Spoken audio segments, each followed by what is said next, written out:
আসসালামু আলাইকুম রহমতুল্লাহ। হঠাৎ এশিয়া মহাদেশ উত্তাপ।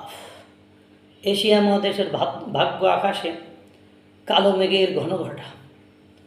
এশিয়া মহাদেশের সবচেয়ে শান্তিপ্রিয় আমার হোশজ্ঞান হওয়ার পর থেকে বা আমি যখন থেকে বুঝতে শিখেছি তখন থেকে আমি এশিয়া মহাদেশের যে দেশগুলোর মধ্যে কোনো সংঘর্ষ, কোনো ত্রুটি বা কোনো ঝুটঝামেলা দেখি নাই, সেই দেশগুলোতে এখন ঝামেলা লাগা শুরু হয়েছে।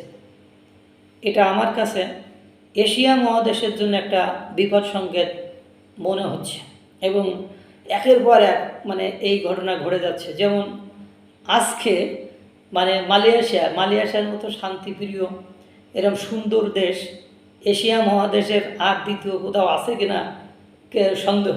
মাহাথির মোহাম্মদ যে দীর্ঘ 22-23 বছর ক্ষমতায় ছিলেন, তিনি সুন্দর করে সেটাকে সাজিয়ে গুছিয়ে দিয়ে গেছেন। সেই মালয়েশিয়ায় আজকে রাজধানীতে কুয়ালালামপুরে আনোয়ারের পদত্যাগের প্রধানমন্ত্রী আনোয়ারের পদত্যাগের জন্য বিক্ষোভ হয়েছে।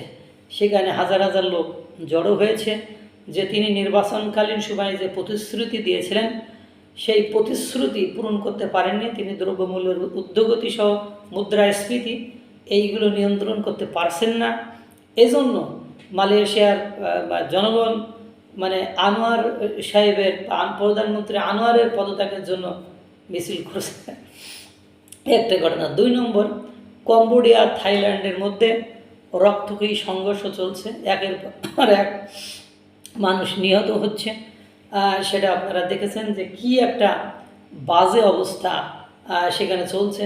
এরপরে পাকিস্তানের কথা তো বললামই না, প্রায় আফগানিস্তানের সাথে ভারতের সাথে কিছুদিন আগে লেগে গিয়েছিল, সেটা আপনারা জানেন। গত বছর 5ই আগস্ট জুলাই গণঅভ্যুত্থানের নাম করে বাংলাদেশে যে ঘটনা, নতুন একটা অন্তর্বর্তীকালীন সরকার চলে এসেছিল, সেই অন্তর্বর্তীকালীন সরকারের সময় বাংলাদেশের অর্থনৈতিক, রাজনৈতিক, সামাজিক, সাংস্কৃতিক কোনো সেক্টর স্থিতিশীল নয়, কোনো সেক্টরে কোনো গতি নেই। সব সেক্টরে একটা ধ্বংসের হাওয়া বা কালো ধোঁয়া বইতেছে। এর পাশাপাশি আপনারা দেখেন ভারতে 7 সিস্টার্স অঞ্চলের একের পর এক ঝড় ঝামেলা হচ্ছে।